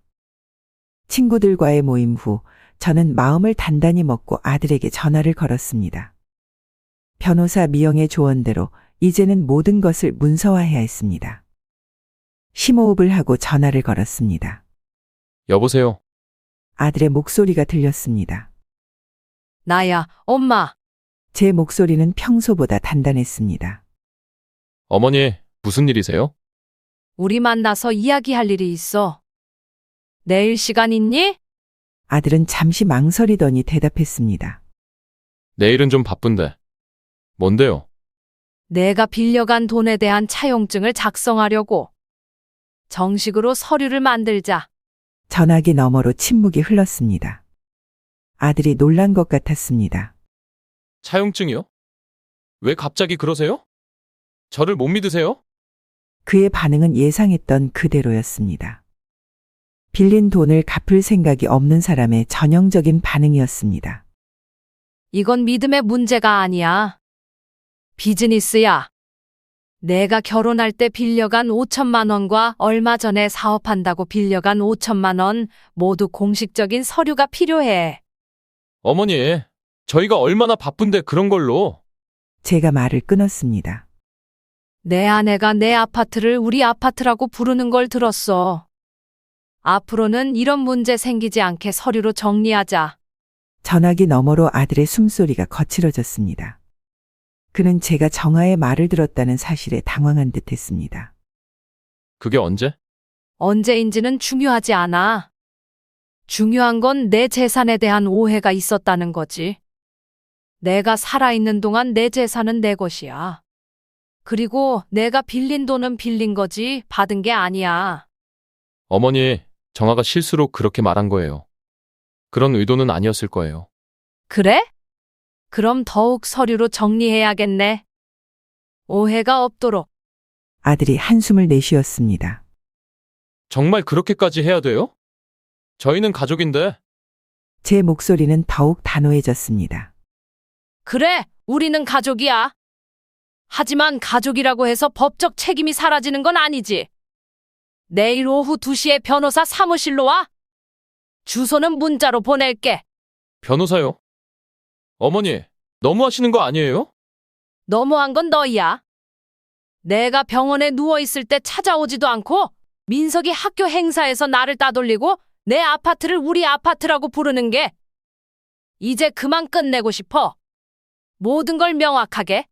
침묵이 흘렀습니다. 아들은 더 이상 반박할 말이 없어 보였습니다. 알겠어요. 내일 가겠습니다. 전화를 끊고 난 후 저는 떨리는 손으로 차 한 잔을 따랐습니다. 생각보다 담담했습니다. 오히려 마음이 가벼워지는 느낌이었습니다. 오랫동안 참아왔던 것들을 드디어 말할 수 있었기 때문인지도 모릅니다. 창밖을 바라보며 생각했습니다. 이제 시작이야. 내 인생의 새로운 장을 열 차례야. 다음 날 아들은 약속 시간보다 30분 늦게 변호사 사무실에 도착했습니다. 미영은 전문적인 태도로 차용증 내용을 설명했고 아들은 마지못해 서명했습니다. 빌린 돈은 1년 안에 월별로 나눠 갚기로 했고 만약 갚지 않을 경우 법적 조치를 취할 수 있다는 내용도 포함되었습니다. 모든 서류 작업이 끝나고 아들이 사무실을 나간 후 미영이 제 어깨를 토닥였습니다. 잘했어, 영자야. 첫 단계를 무사히 넘겼네. 응, 고마워. 이제 다음 단계로 가자. 다음 단계는 제 재산 보호를 위한 계획이었습니다. 유언장 작성, 장학재단 설립 그리고 실버타운 입주 계약. 이제 저는 자신의 삶을 주도적으로 이끌어갈 준비가 되어 있었습니다. 아들과 차용증을 작성한 다음 날 오전 갑자기 전화가 왔습니다. 발신자 표시를 보니 정아였습니다. 예상했던 일이었습니다. 아들이 차용증 작성 사실을 정아에게 말했을 테고 그녀가 화가 나서 전화했을 것입니다. 잠시 망설이다가 전화를 받았습니다. 여보세요? 제 목소리는 담담했습니다. 어머니, 정아예요. 정아의 목소리는 평소보다 높고 날카로웠습니다. 그래, 정아야. 무슨 일이니? 어제 남편이 변호사 사무실에 다녀왔다고 하더라고요. 차용증 때문에요. 응, 그래. 어머니, 정말 너무하시는 거 아니에요? 어머니가 아들을 못 믿는다니. 우리가 지금까지 어머니를 어떻게 대했는데 이런 식으로 대하세요? 정아의 목소리에는 억울함과 분노가 섞여 있었습니다. 마치 제가 그들에게 큰 잘못을 저지른 것처럼 말하고 있었습니다. 하지만 저는 더 이상 그런 식의 감정 조작에 넘어가지 않기로 결심했습니다. 정아야, 너희가 나를 어떻게 대했는지 정말 알고 싶니? 제 목소리는 차분했지만 단호했습니다. 내가 교통사고로 병원에 입원했을 때 너희는 찾아오지 않았어. 손자 민석의 학교 행사에서는 나를 따돌렸고 식당에서는 다른 테이블에 앉게 했지. 내 생일에는 선물 하나 없이 잠깐 들렀다 갔고. 어머니, 그건 다 오해예요. 저희가 바빴던 것뿐이지. 제가 말을 끊었습니다. 오해가 아니야. 평소 생활 속에 늘 무시가 묻어 있더라. 정아가 잠시 말을 잃었습니다. 그녀는 제가 그 대화를 들었다는 사실을 몰랐을 테니까요. 그건 그냥 실수로. 실수가 아니라는 걸 우리 둘 다 알잖아, 정아야. 내가 진짜로 생각하는 바를 말한 거지. 정아의 목소리가 다시 강해졌습니다. 어머니, 그래도 가족인데 이렇게 법적으로 따지는 건. 내 재산은 니네 것이 아니야. 제가 단호하게 말했습니다. 전화기 너머로 침묵이 흘렀습니다. 정아는 아무 말도 하지 못했습니다. 제가 이렇게 당당하게 맞받아칠 거라고 예상하지 못했던 것 같습니다. 지금까지의 저는 항상 참고 이해하고 양보하는 어머니였으니까요. 침묵이 좀 더 이어진 후 정아가 어색하게 말을 이었습니다. 어머니, 그래도 우리는 가족이잖아요. 이렇게 서로 법적으로 따지면 가족이라는 이름으로 존중받지 못하는 관계는 의미가 없어. 제가 차분하게 대답했습니다. 난 내 인생을 살고 싶어, 정아야. 내가 원하는 대로, 내가 결정한 대로. 그게 그렇게 이상한 일인가? 다시 한번 침묵이 흘렀습니다. 정아는 더 이상 할 말이 없어 보였습니다. 그럼 저는 이만 끊을게요. 그래, 정아야. 하나만 더 말할게. 앞으로는 서로 예의를 지키고 존중하는 관계가 되었으면 해. 그게 불가능하다면 최소한 서로 간섭하지 말자. 내 일은 내가 알아서 할 테니 너희 일도 너희가 알아서 해. 정아는 더 이상 아무 말도 하지 못한 채 전화를 끊었습니다. 저는 깊은 숨을 내쉬었습니다. 정아와의 통화는 예상대로 불편했지만 이전과 달리 제 마음은 무거워지지 않았습니다. 오히려 한결 가벼워진 느낌이었습니다. 더 이상 거짓된 예의와 형식적인 관계를 유지하기 위해 애쓰지 않아도 된다는 해방감이 들었습니다. 정아와의 통화가 있은 후 저는 본격적으로 재산 관리 계획을 수립하기 위해 변호사 미영의 사무실을 찾았습니다. 차분한 마음으로 미래를 위한 구체적인 계획을 세울 때였습니다. 미영은 사무실 테이블 위에 여러 서류들을 펼쳐놓고 저와 함께 검토했습니다. 영자야, 오늘은 내 재산 관리 계획을 확실히 세워보자. 우선 가장 중요한 자산인 아파트부터 이야기해볼까? 응, 아파트는 계속 내 명의로 두고 싶어. 살아있는 동안은 내가 살 거니까. 미영이 고개를 끄덕였습니다. 그래, 그게 좋겠어. 아파트는 내 명의로 유지하고 유언장에 명확하게 상속인을 지정하자. 그런데 꼭 아들에게만 상속할 필요는 없어. 다른 선택지도 있어. 저는 미영의 말에 귀를 기울였습니다. 어떤 선택지가 있을까? 일부는 손자 민석이 앞으로 따로 신탁을 설정할 수도 있어. 민석이가 성인이 된 후에 교육비나 사업 자금으로 쓸 수 있게 말이야. 또 일부는 내가 원하는 단체에 기부할 수도 있고. 잠시 생각에 잠겼습니다. 손자 민석은 아직 어리고 순수했습니다. 그 아이만큼은 제대로 된 가치관을 가진 어른으로 성장했으면 했습니다. 민석이를 위한 교육 신탁은 좋은 생각이네. 그 아이가 대학에 가거나 자신의 꿈을 위해 쓸 수 있도록.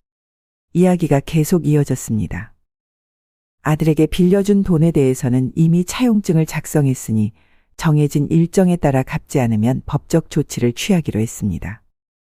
그리고 내가 오랫동안 봉사해왔던 희망 아동센터에 일부 재산을 기부하고 싶어.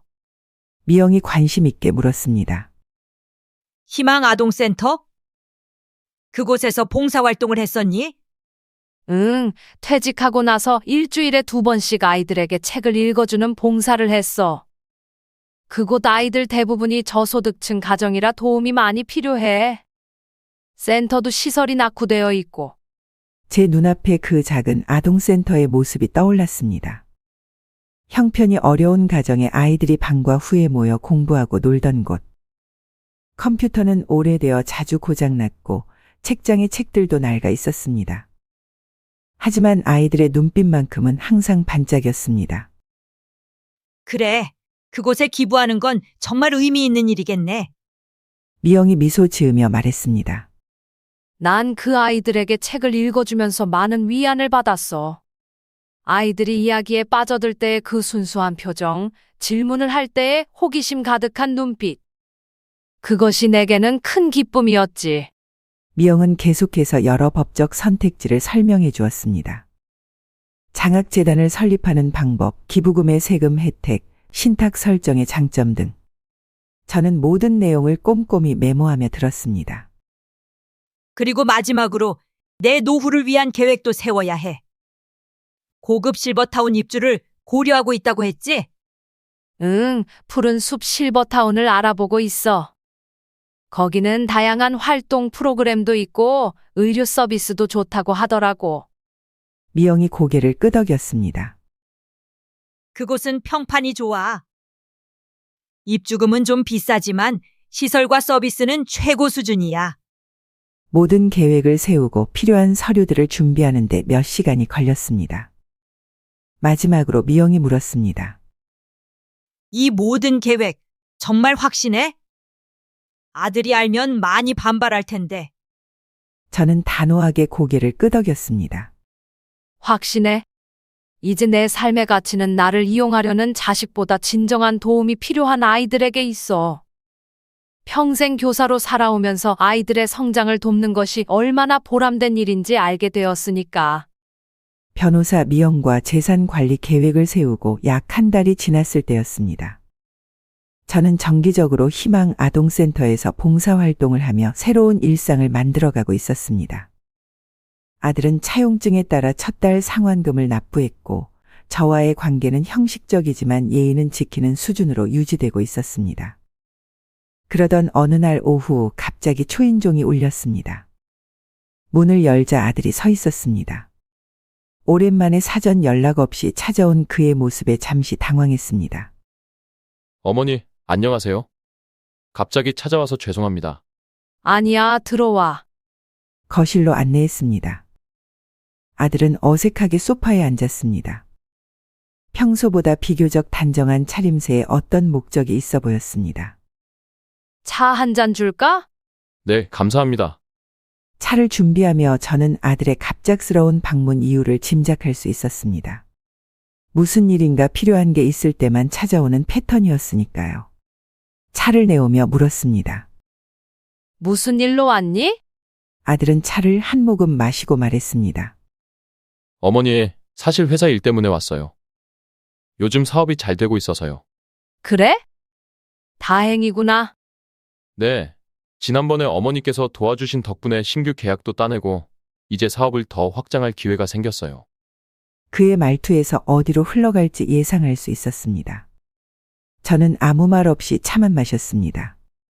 그런데 더 확장하려면 추가 자금이 좀 필요해요. 은행 대출도 알아봤는데 까다롭고 이자도 너무 높더라고요. 마침내 본론으로 들어왔습니다. 저는 차분하게 물었습니다. 얼마나 필요한데? 3천만 원 정도요? 6개월만 빌려주시면 이자까지 확실히 갚을게요. 지금 정말 좋은 기회가 왔는데. 제가 차를 천천히 내려놓으며 말했습니다. 전에 빌려준 돈부터 갚아라. 아들의 표정이 굳었습니다. 어머니, 그건 지금 약속대로 매달 갚고 있잖아요. 이건 새로운 사업건이라. 내 말은 이전 빌린 돈을 다 갚은 후에 다시 이야기하자는 거야. 아들이 당황한 기색을 감추지 못했습니다. 하지만 어머니, 이번 기회는 정말 놓치면 안 돼요. 시기가 중요하거든요. 제가 매달 갚는 것도 성실히 하고 있는데. 그건 당연한 거야. 빌린 돈을 갚는 건 의무니까. 아들의 얼굴이 점점 붉어졌습니다. 그는 평정을 유지하려고 노력하는 듯 했지만 목소리에 짜증이 묻어났습니다. 어머니, 제가 지금 어려운 상황이라서 그래요. 정말 중요한 거라고요. 미안하지만 내 답은 변함없어. 전에 빌린 돈부터 갚아라. 아들이 갑자기 발끈했습니다. 저는 어머니 아들인데 왜 이렇게 냉정하게 대하세요? 제가 사업 실패하면 좋으세요? 나는 내가 실패하길 바라지 않아. 하지만 내가 책임감을 배우길 바라. 빌린 돈은 갚아야 해. 아들이 잠시 생각하더니 다른 제안을 했습니다. 그럼 어머니 아파트를 담보로 대출받으면 어떨까요? 제가 이자는 다 낼게요. 어차피 나중에 제가 상속받을 거니까. 그 말에 제 심장이 빠르게 뛰었습니다. 아직도 제 재산을 자기 것처럼 생각하고 있었습니다. 하지만 목소리는 차분하게 유지했습니다. 내 아파트는 이미 다른 계획이 있다. 다른 계획이요? 무슨? 그건 내가 결정할 일이야. 내가 알 필요는 없어. 아들의 얼굴이 창백해졌습니다. 어머니, 설마 저희한테 안 주시려고요? 내 재산을 어떻게 할지는 내가 결정해. 지금 내가 알아야 할 것은 내 아파트를 담보로 대출을 해줄 수 없다는 것뿐이야. 아들이 자리에서 벌떡 일어났습니다. 그의 얼굴은 분노로 일그러져 있었습니다. 어머니가 저를 이렇게 대할 줄은 몰랐어요. 제가 어머니의 아들인데 다른 사람처럼 대하시네요. 맞아, 너는 내 아들이야. 그래서 더욱 책임감을 가지고 살았으면 해. 빌린 돈은 갚고 자신의 힘으로 일어서는 법을 배웠으면 좋겠구나. 아들은 더 이상 말을 잇지 못했습니다. 그는 분노와 당혹감이 뒤섞인 표정으로 자리를 떠났습니다. 문이 세게 닫히는 소리가 들렸습니다. 혼자 남겨진 거실에서 저는 깊은 숨을 내쉬었습니다. 마음이 아팠지만 후회는 없었습니다. 이것이 아들을 위한 진정한 사랑이라고 믿었습니다. 그가 스스로의 힘으로 일어서고 진정한 책임감을 배울 수 있도록 하는 것. 아들의 방문과 추가 자금 요청 이후 저는 변호사 미영과 함께 정말로 재산 관리 계획을 실행에 옮기기로 했습니다. 긴 고민 끝에 내린 결정이었습니다. 이것은 단순한 복수가 아니라 제 인생의 주도권을 되찾고 저희 가치관에 맞게 살기 위한 결단이었습니다. 첫 번째 단계로 저는 영자 희망 장학재단을 설립하기로 했습니다. 이 재단은 저소득층 가정의 아이들에게 교육 기회를 제공하는 것을 목적으로 했습니다. 변호사 미영의 도움으로 모든 법적 절차를 밟았고 마침내 재단 설립이 완료되었습니다. 재단 설립 후 저는 제 아파트 명의를 장학재단으로 이전하는 절차를 진행했습니다. 공증을 마치고 돌아오는 길 가슴이 벅차올랐습니다. 제가 평생 모은 소중한 재산이 이제 의미 있는 일에 쓰이게 된다는 사실이 감격스러웠습니다. 예상대로 이 소식은 빠르게 아들 부부에게 전해졌습니다. 아마도 지인을 통해 알게 되었을 겁니다. 소식을 들은 당일 저녁 아들이 격분한 상태로 제 집을 찾아왔습니다. 그의 얼굴은 분노로 일그러져 있었고 정아도 함께 왔습니다. 어머니, 대체 무슨 짓을 하신 거예요? 아들이 거실에 들어서자마자 소리쳤습니다. 무슨 일인지 모르겠구나. 저는 평온하게 대답했습니다. 아파트를 무슨 장학재단으로 이전했다고요? 어머니가 미쳤나? 그게 말이 돼요? 정아도 흥분한 상태로 말을 이었습니다.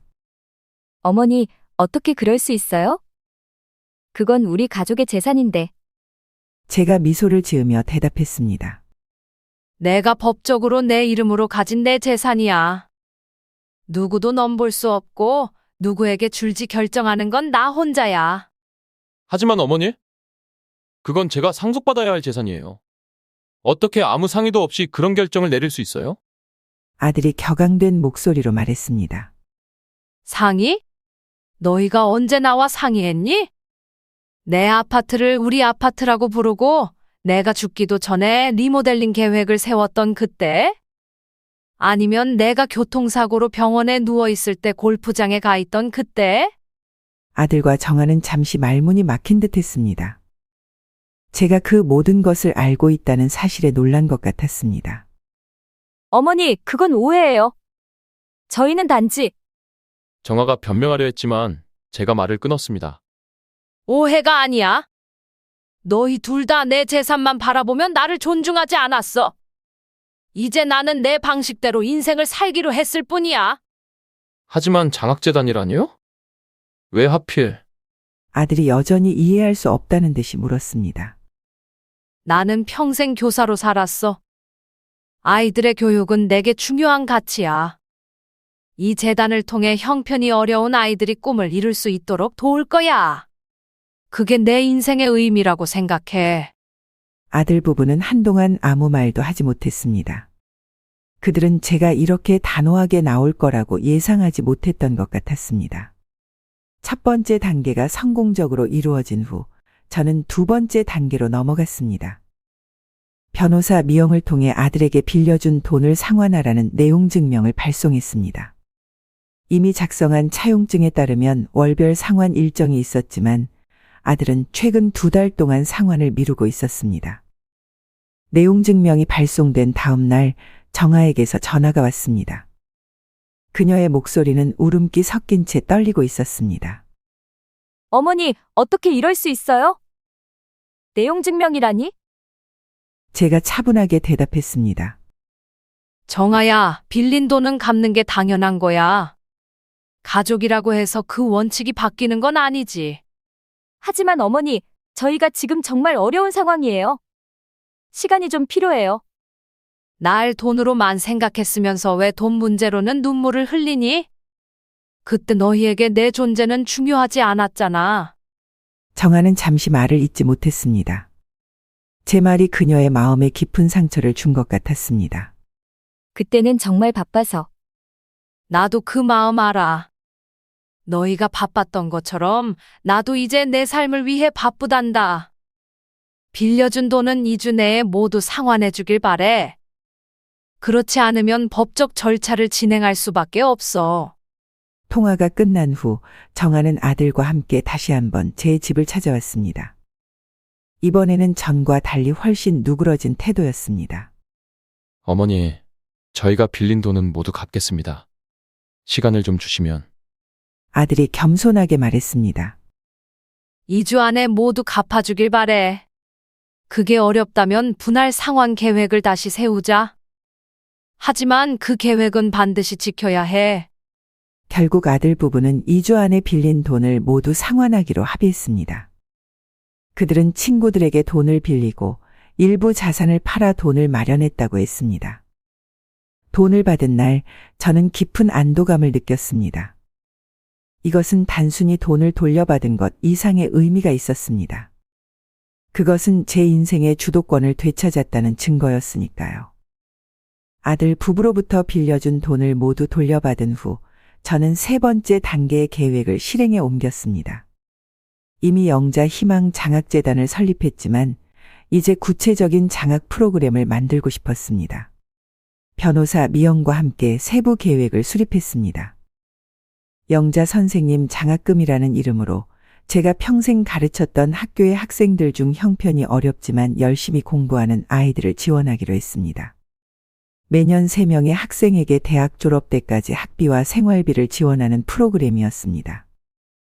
장학금 설립 기념식을 준비하며 저는 가슴이 벅차올랐습니다. 제가 평생 모은 돈이 이렇게 의미 있게 쓰인다는 사실이 무척 기뻤습니다. 기념식에는 첫 장학생으로 선발된 3명의 학생들과 그들의 부모님 그리고 학교 관계자들이 참석했습니다. 이 장학금이 여러분의 꿈을 이루는데 작은 도움이 되길 바랍니다. 여러분의 미래를 응원합니다. 첫 장학생으로 선발된 여학생이 눈물을 글썽이며 말했습니다. 선생님, 정말 감사합니다. 저는 의사가 되고 싶었지만 가정 형편 때문에 꿈을 포기할 뻔했어요. 선생님 덕분에 제 꿈을 계속 추구할 수 있게 되었습니다. 그 말을 들으며 저도 눈시울이 붉어졌습니다. 이것이야말로 제가 찾던 삶의 의미였습니다. 장학금 설립과 함께 저는 제 여생을 위한 계획도 세웠습니다. 오랫동안 알아보았던 푸른 숲 실버타운의 입주 계약을 마무리했습니다. 그곳은 다양한 취미 활동과 문화 프로그램 그리고 최상의 의료 서비스를 제공하는 고급 시설이었습니다. 무엇보다 비슷한 관심사를 가진 또래 친구들과 함께할 수 있다는 점이 마음에 들었습니다. 이 소식은 아들 부부에게 빠르게 전해졌습니다. 그들은 당황한 기색으로 제 집을 찾아왔습니다. 어머니, 실버타운이라니요? 왜 갑자기 그런 결정을 하신 거예요? 아들이 물었습니다. 갑자기가 아니야. 오랫동안 생각해온 계획이야. 하지만 저희가 모시고 살 수 있는데. 정아가 말했습니다. 제가 미소를 지으며 대답했습니다. 고마워. 하지만 난 내 삶을 살고 싶어. 실버타운에서는 내 또래 친구들과 함께하는 다양한 활동이 있고 내가 원하는 대로 생활할 수 있어. 그래도 어머니, 그곳은 비싸잖아요. 돈이 많이 들어갈 텐데. 아들이 걱정스러운 듯 말했습니다. 그 말에 저는 깊은 한숨을 내쉬었습니다. 여전히 그들의 관심은 돈에 있었습니다. 내 인생의 의미는 더 이상 나를 재산처럼 여기는 자식에게 있지 않아. 난 내가 중요하게 생각하는 가치를 위해 살기로 했어. 장학금을 통해 도움이 필요한 아이들을 지원하고 실버타운에서 활기찬 노년을 보내는 것. 그것이 내가 선택한 삶이야. 아들과 정하는 말을 잃은 채 서로를 바라보았습니다. 그들은 더 이상 제 마음을 돌릴 수 없다는 것을 깨달은 듯 했습니다. 실버타운으로 이사한 지 몇 개월이 지났습니다. 저는 그곳에서 새로운 친구들을 사귀고 다양한 취미 활동을 즐기며 활기찬 노년을 보내고 있었습니다. 수영 강습에 참여하고 독서 모임에서 책을 토론하고 가끔은 다른 입주민들과 함께 여행을 떠나기도 했습니다. 어느 날 오후 갑자기 손자 민석이 찾아왔습니다. 이제 중학생이 된 민석은 훌쩍 자라 어엿한 청소년이 되어 있었습니다. 할머니, 오랜만이에요. 민석아, 어쩐 일이니? 반가워. 할머니가 보고 싶어서요. 학교 끝나고 혼자 왔어요. 저는 감동을 받았습니다. 민석이가 스스로 저를 찾아온 것은 처음이었으니까요. 들어와. 할머니가 과자랑 음료수 준비할게. 실버타운 내 제 아파트로 민석을 안내했습니다. 그는 호기심 어린 눈으로 주변을 둘러보았습니다. 할머니, 여기 정말 좋네요. 수영장도 있고 영화관도 있고. 그래, 할머니는 여기서 아주 재미있게 지내고 있어. 간식을 먹으며 민석과 이야기를 나누었습니다. 학교 생활, 친구들 이야기, 그의 장래 희망까지. 민석은 컴퓨터 프로그래머가 되고 싶다고 했습니다. 대화가 이어지던 중 민석이 갑자기 진지한 표정으로 말했습니다. 할머니, 한 가지 말씀드리고 싶은 게 있어요. 그래, 무슨 일이니? 민석이 고개를 숙이며 말했습니다. 엄마 아빠가 할머니 돈만 바라봤던 것 같아 죄송해요. 제가 들은 이야기도 있고 엄마 아빠가 대화하는 걸 우연히 들은 적도 있어서. 그 말에 저는 깊은 슬픔과 동시에 따뜻함을 느꼈습니다. 어린 민석이 이런 상황을 알고 마음 아파한다는 사실이 안타까웠지만 동시에 그가 옳고 그름을 분별할 줄 아는 아이로 자라고 있다는 사실이 기뻤습니다. 민석아, 그런 말 하지 마. 그건 내가 사과할 일이 아니야. 저는 민석의 손을 부드럽게 잡으며 말을 이었습니다. 진정한 재산은 돈이 아니라 서로에 대한 존중과 사랑이란다. 내가 그것을 배웠다면 난 기쁘구나. 민석의 눈에 눈물이 고였습니다. 저는 그를 따뜻하게 안아주었습니다. 할머니, 저는 할머니처럼 다른 사람을 도울 수 있는 사람이 되고 싶어요. 할머니가 장학금 만드신 것처럼요. 그래, 민석아. 넌 정말 착한 아이야. 할머니는 내가 어떤 사람이 되든 항상 응원할 거야. 그날 이후로 민석은 정기적으로 저를 찾아왔습니다. 때로는 학교 숙제를 들고 와서 도움을 청하기도 하고 때로는 그냥 할머니와 시간을 보내고 싶다며 찾아왔습니다. 그 시간들은 제게 무엇과도 바꿀 수 없는 소중한 순간이 되었습니다. 실버타운에서의 삶은 예상보다 훨씬 더 풍요로웠습니다. 새로운 취미를 발견하고 새로운 친구들을 사귀고 무엇보다 자유롭게 제 삶을 살아가는 기쁨을 누렸습니다. 아들 부부와의 관계도 조금씩 달라지기 시작했습니다. 그들은 더 이상 제 재산을 바라보지 않고 점차 존중하는 마음으로 저를 대하기 시작했습니다. 마지막 복수는 바로 이것이었습니다. 제 행복을 되찾은 것. 더 이상 누군가의 기대나 요구에 맞추지 않고 오롯이 제 자신으로 살아가는 것.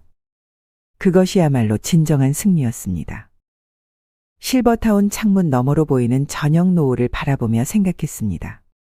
인생은 참 아이러니해. 내가 모든 것을 내려놓고 나서야 진정한 행복을 찾게 되다니. 민석이 보내준 손글씨 편지가 탁자 위에 놓여 있었습니다. 할머니, 사랑해요. 항상 건강하세요. 그 단순한 문장에 담긴 진심이 제 가슴을 따뜻하게 데웠습니다. 이것이 바로 진정한 재산이었습니다. 돈도 아파트도 아닌 서로에 대한 진실된 사랑과 존중. 그것을 깨달은 지금 저는 어느 때보다 부유한 사람이 되었습니다. 우리는 모두 인생의 어느 순간에 선택의 기로에 서게 됩니다. 타인의 기대에 맞춰 살 것인가, 아니면 자신의 가치와 행복을 위해 용기 있는 결정을 내릴 것인가. 저는 자신을 재산처럼 여기는 사람들에게 맞서 당당히 자신의 가치를 지켰고 그 과정에서 더 큰 행복과 의미를 발견했습니다. 우리도 때로는 아니요 라고 말할 용기가 필요합니다. 자신을 소중히 여기고 진정한 가치를 위해 살아갈 때 비로소 삶은 빛을 발하기 시작합니다. 당신의 인생에도 영자 여사처럼 자신의 가치를 지키고 행복을 찾는 용기가 함께하길 바랍니다. 진정한 재산은 돈이 아닌 서로에 대한 존중과 사랑임을 기억하세요.